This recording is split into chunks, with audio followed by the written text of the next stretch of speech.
Bonsoir à tous et merci de nous être fidèles quotidiennement, y compris le week-end. L'actualité a été marquée aujourd'hui par la visite du pape François à Marseille. De nombreux monégasques ont fait le déplacement pour assister à la messe célébrée par le souverain pontife au stade Vélodrome.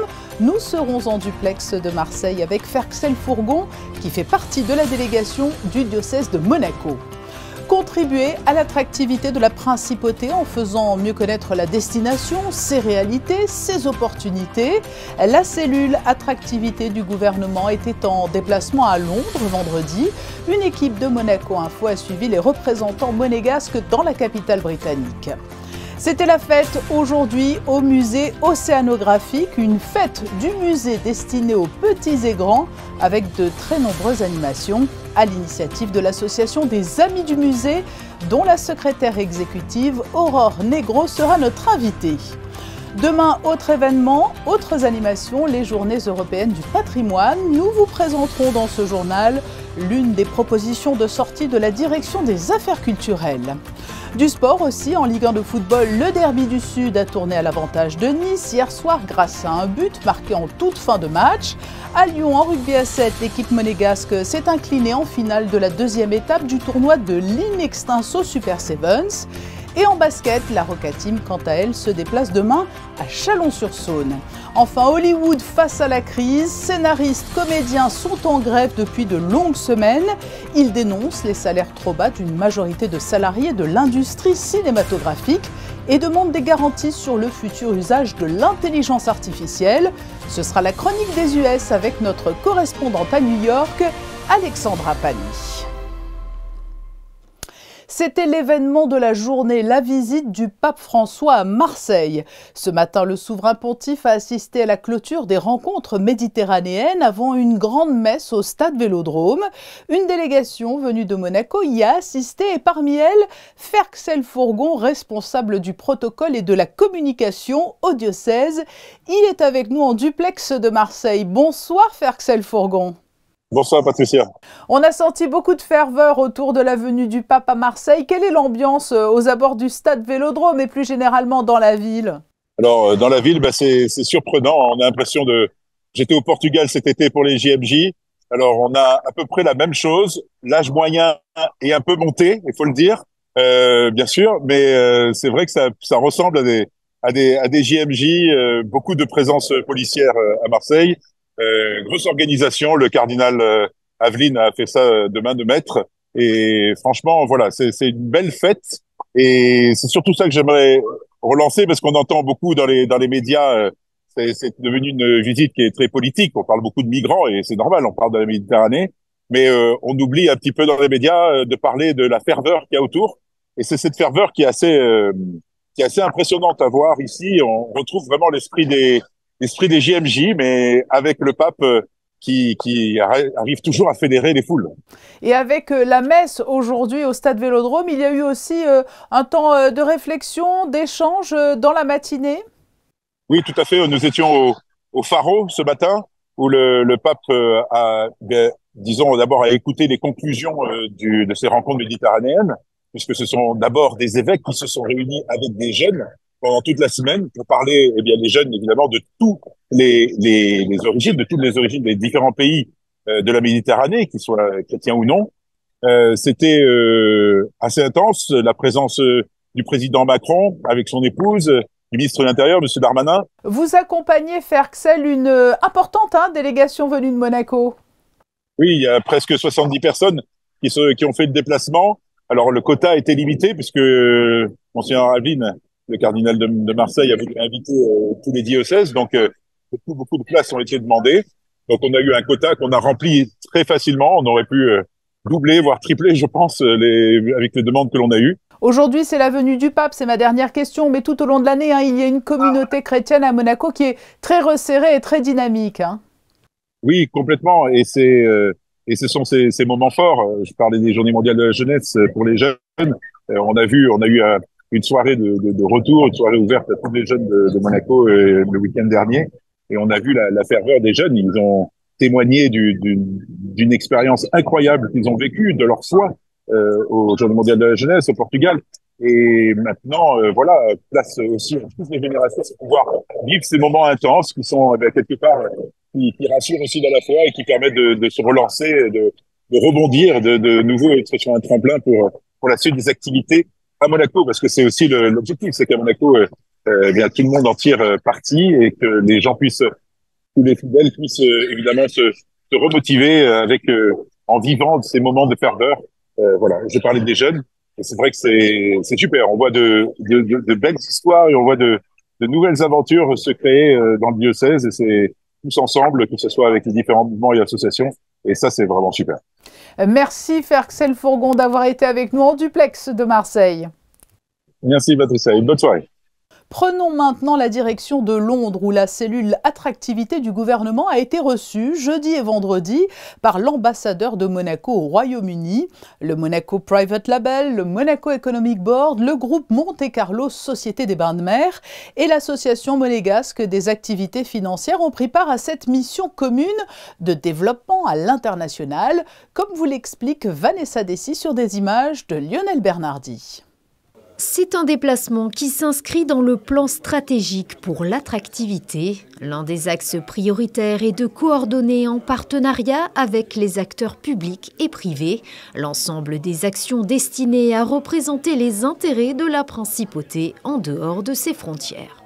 C'est, quelque part, de présenter la principauté à des investisseurs, à des entrepreneurs, à des professionnels comme les fiscalistes, les banquiers, qui peuvent nous apporter les résidents, les investisseurs, les fonds d'investissement que nous souhaitons en principauté. Le Royaume-Uni est un endroit stratégique pour Monaco, 3000 résidents, une place financière exceptionnelle, des talents. Et donc l'objectif aujourd'hui, c'est de venir en équipe, sous l'égide de l'attractivité, quelque part, préparer les revenus de demain, attirer les talents d'aujourd'hui et de demain, avoir les résidents et les investisseurs que nous souhaitons pour la principauté, pour continuer son développement, car Monaco, quelque part, se développe grâce à ses talents du monde entier qui nous choisissent. Ces échanges à Londres ont pour objectif de renforcer les liens avec le réseau diplomatique britannique et d'exposer les atouts de la principauté à des personnalités influentes locales. Londres est devenu un lieu assez dangereux et donc la sécurité est le premier point d'attractivité de la principauté. Bien évidemment, le régime fiscal n'est pas étranger à notre attractivité. Et après, vivre à Monaco, simplement vivre à Monaco, qui est un lieu où on peut vivre, où on peut éduquer ses enfants, où on peut avoir des événements sportifs ou des événements culturels. Je trouve que Monaco est un pays où les gens sont bien élevés, où ils vivent ensemble de manière agréable, et ça, c'est aussi très anglais. Durant ces 2 jours, le délégué interministériel, son équipe et l'ensemble des partenaires ont pu échanger avec une quarantaine d'entrepreneurs, investisseurs et experts juridiques et fiscaux de la place londonienne, désireux de développer une relation avec la principauté. Le premier bilan, c'est déjà le fait que nous ayons une task force monégasque qui vienne avec les banques, avec les sociétés juridiques et qui viennent dire l'installation à Monaco, c'est quelque chose de tangible, c'est quelque chose de sûr et c'est quelque chose qui peut intéresser les Anglais. Donc là, on parle d'un public professionnel qui a eu d'excellentes réactions, qui a posé les bonnes questions.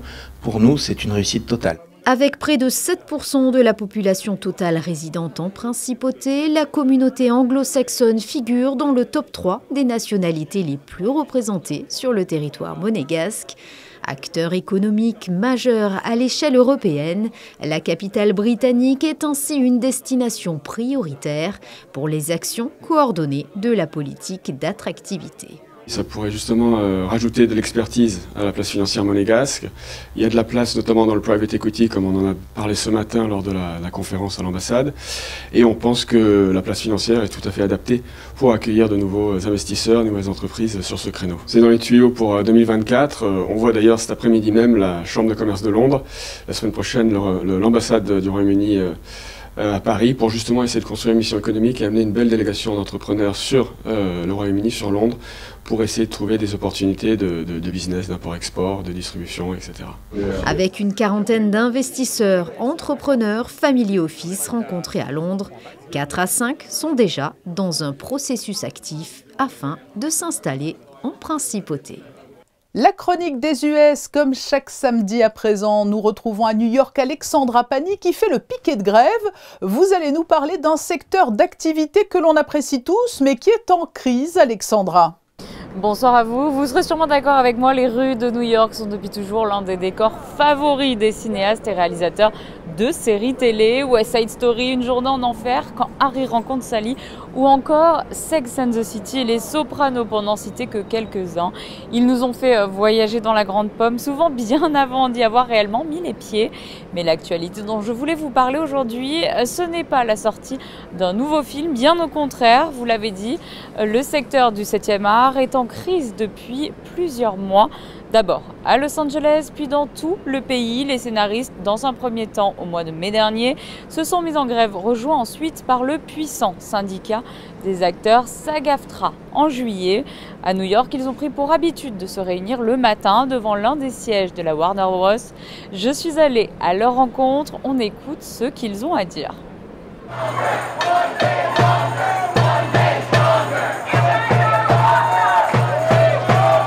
Pancarte en main, ils sont là pour obtenir de la part des studios de meilleurs salaires, mais également des garanties sur l'usage de l'intelligence artificielle. Basically, we were in negotiations with them, as was the Writers Guild of America, who's out here as well, bargaining for our new contract, which we do every 3 years. Unfortunately, we came up against a lot of roadblocks, especially in terms of residuals for streaming platforms, artificial intelligence protections, and a number of other things that we really went in earnest as a negotiating committee fighting for, and we just didn't see eye to eye. They didn't come our way, and so we're using our strength as a union to strike and send the message that we won't accept anything less than a fair deal. Hollywood fermé, l'industrie du cinéma et de la télévision pour la première fois à l'arrêt en 63 ans, et des conséquences qui se font ressentir depuis plusieurs mois avec des tournages au point mort et des sorties repoussées. We have dozens, actually, of other locals outside of New York and LA. Los Angeles is the largest. We're the second largest. We have Atlanta, Chicago, Washington Mid-Atlantic, San Francisco, Hawaii. Tons of other locals.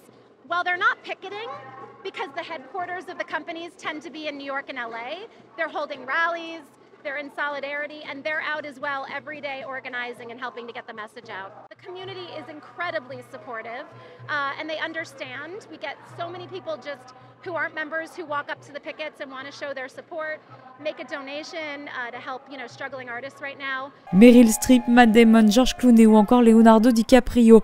Plusieurs stars ont contribué à hauteur d'1 million de dollars chacun à ce fonds, car l'objectif de cette grève, c'est aussi de rappeler que la majorité des acteurs ne sont ni riches ni célèbres, mais qu'ils sont tout aussi importants que les têtes d'affiche dans la réalisation d'un film, et se battent donc pour que le métier de comédien soit une carrière viable. Acteurs et scénaristes parlent d'une même voix dans la rue et ils ne comptent pas laisser tomber leur combat. Le musée océanographique était en fête aujourd'hui, une journée d'animation pour rassembler un maximum de visiteurs autour de la problématique de l'indispensable préservation des océans. C'est un reportage de Justin Hadel et Sylvain Péroumal. L'océan fascine petits et grands. Pour continuer d'éveiller les consciences sur son respect et la survie de ses occupants, l'association des Amis du Musée océanographique de Monaco a mis en place pour la 4e fois une journée entière de festivités. Une manière de créer une forme de communauté, mais surtout de se reconnecter de manière ludique à l'océan. Il est important que le musée crée une communauté autour, une communauté d'amateurs, une communauté d'amoureux, si je peux dire. Et ça, c'est le rôle de l'association des Amis du Musée océanographique de Monaco. Et on a une présidente formidable, Leila Eiling, avec un conseil d'administration, la trésorière Vanessa Tubino, qui s'attache chaque année à organiser une belle fête du musée qui est le point d'orgue de la communauté des Amis du Musée océanographique. Plusieurs activités sont donc mises en place pour permettre aux jeunes de 3 à 14 ans, accompagnés de leur famille, de découvrir ou redécouvrir les beautés et les richesses infinies de l'univers marin. Ateliers manuels, escape game, expositions, pièces de théâtre, bref, la fête du musée permet à ce lieu si initialement calme de prendre littéralement vie. Il y a plein d'animations, on est là depuis 10 h ce matin, les enfants ils ont fait plein d'activités. C'est vraiment sympa, ils ont fabriqué des tote bags, et là on est en train de faire un escape game, on a mangé dans le restaurant là-haut, la petite a fait de la poterie, c'est vraiment très agréable. J'étais déjà venu au musée océanographique seul, et là c'est vrai qu'avec les enfants ça va être génial. Très sympa, ça nous a tout de suite attiré dès que je suis arrivé, j'ai vu l'ambiance bon enfant et tout, et donc je me suis dit allez tenter. C'est très instructif, aussi bien pour les grands que pour les petits. Et on apprend vraiment des choses, on découvre des choses qu'on ne connaissait pas jusqu'à aujourd'hui. Des découvertes permettant de marquer les esprits, mais surtout d'émerveiller chaque être humain devant la diversité de la flore et de la faune méditerranéenne. Et c'est l'association des Amis du Musée Océanographique qui est à l'origine de cette jolie initiative. Nous sommes avec la secrétaire exécutive de l'association. Bonsoir Aurore Negro. Bonsoir. Cette fête du musée, alors on n'imagine pas forcément, mais ce n'est pas le musée lui-même qui l'organise, mais l'association des Amis du Musée, dont vous êtes la secrétaire exécutive, c'est une déclaration d'amour à ce musée. C'est vrai que la fête du musée, donc la 4e édition cette année, c'est toujours un grand moment et c'est beaucoup d'émotions d'organiser et surtout de l'organiser au musée. C'est vrai que c'est beaucoup de passion. Il faut dire que c'est un lieu emblématique, l'un des pôles les plus attractifs de Monaco, ce musée. Il y a un attachement fort et une grande notoriété, même hors les frontières. Oui, tout à fait. Ouais, connu à l'international. C'est vrai que c'est marrant, quand on parle du musée, tout le monde a une petite histoire avec ce musée. Tout le monde, un jour ou l'autre, a mis les pieds au musée petit, donc c'est vraiment chouette. Qui sont ces amis du musée qui organisent cette fête ? Des passionnés des océans. Des passionnés qui veulent transmettre un message au grand public, transmettre un message aux partenaires locaux, à tout le monde pour justement préserver nos océans. Et alors toute l'année sont organisées comme cela des manifestations, des opérations à l'initiative des Amis du musée ? La fête du musée, c'est une fois dans l'année. On a vraiment la date annuelle et puis tout au long de l'année, l'association des Amis organise pour ses membres, pour ses parrains, des activités. Ça va être des sorties, ça va être des soirées estivales pendant les feux d'artifice, ça va être plein de choses qui sont organisées pendant toute l'année. On l'a vu dans le reportage de Justin Adel, il y a eu beaucoup d'animations et pour tous les âges aujourd'hui, c'était le but.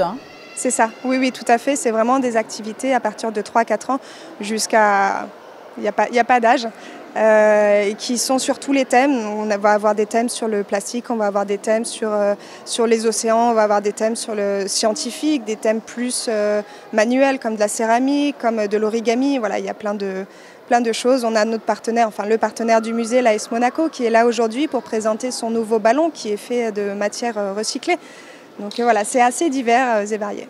Et vous vous êtes emparé de tous les espaces, tous les étages, C'est ça. Là, c'est vraiment cette année, pour la première fois, on a envahi tout le parvis. Donc le parvis est plein avec 7 animations.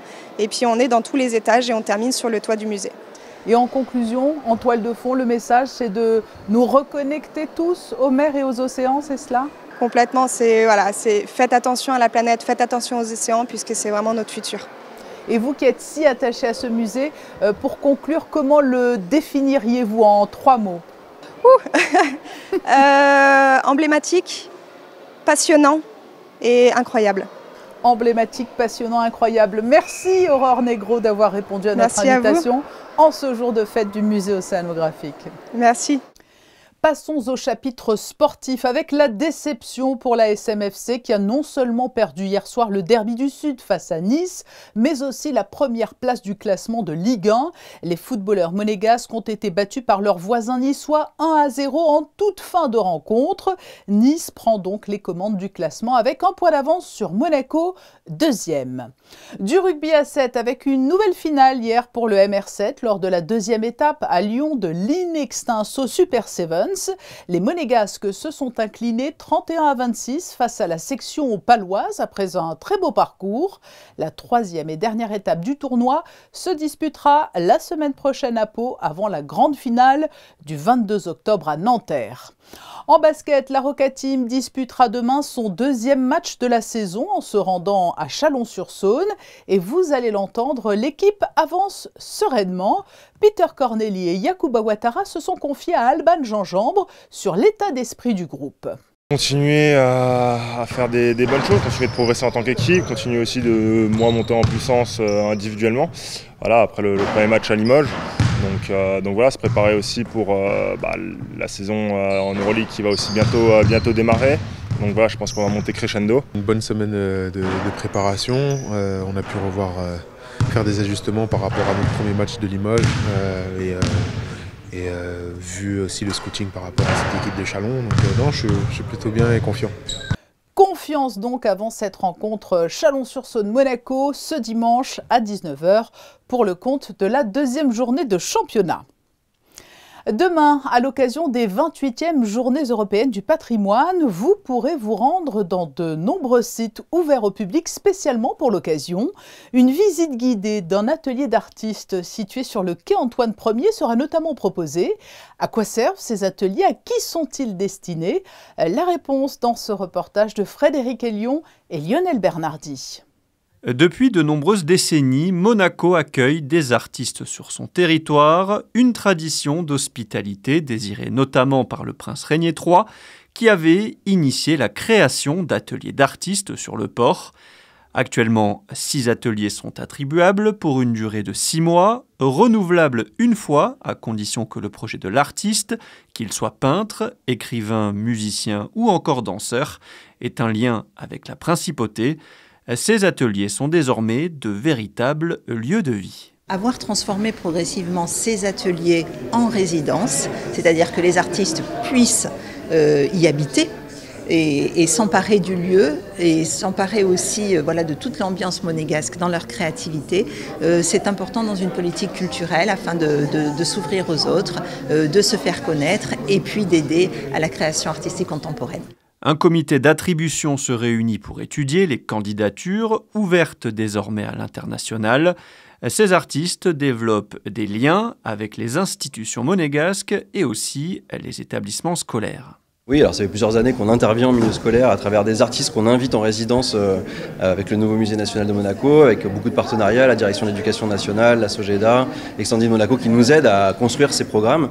Et effectivement, différents artistes interviennent auprès des élèves de primaire, de secondaire, de lycée, pour les sensibiliser à la création, à la collection, à ce que créer avec des outils du numérique et aussi ce que collectionner signifie dans une pratique artistique. Dans le cadre de sa résidence de création numérique, l'artiste Léna Dur a présenté en milieu de semaine son exposition sur la collection Gessoula, un projet à découvrir dimanche à 15 h et 15 h 30 à l'occasion des Journées européennes du patrimoine et qui sera à terme mis en ligne.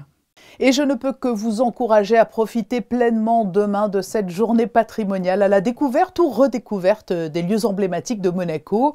Le programme complet est sur le site journéepatrimoinemonaco.com.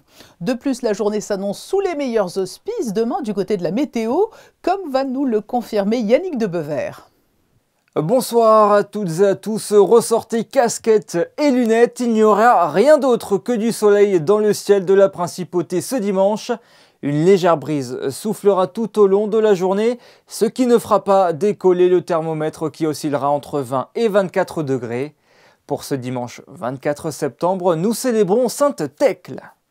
Alors cela demande une petite explication car cette sainte ne fait pas partie des plus connues. Il s'agit d'une sainte chrétienne des églises catholiques et orthodoxes. Elle aurait vécu au 1er siècle et elle réchappa miraculeusement du bûcher, puis des bêtes de cirque dont une lionne qui finira par lui lécher les pieds au lieu de la dévorer et d'une fosse aux serpents. Elle vécut finalement jusqu'à l'âge de 90 ans dans une grotte qui est devenue un lieu de pèlerinage par la suite. Pour refermer ce journal, les photos de fin d'édition, elles sont consacrées aujourd'hui à la fête du musée océanographique et sont signées Manuel Vitali. On se retrouve demain pour un nouveau journal. Le dimanche, c'est à 18 h 30 puisqu'à 19 h, vous avez rendez-vous avec Yann-Anthony Noguès et 19 h dimanche. À demain, passez une très belle et douce soirée.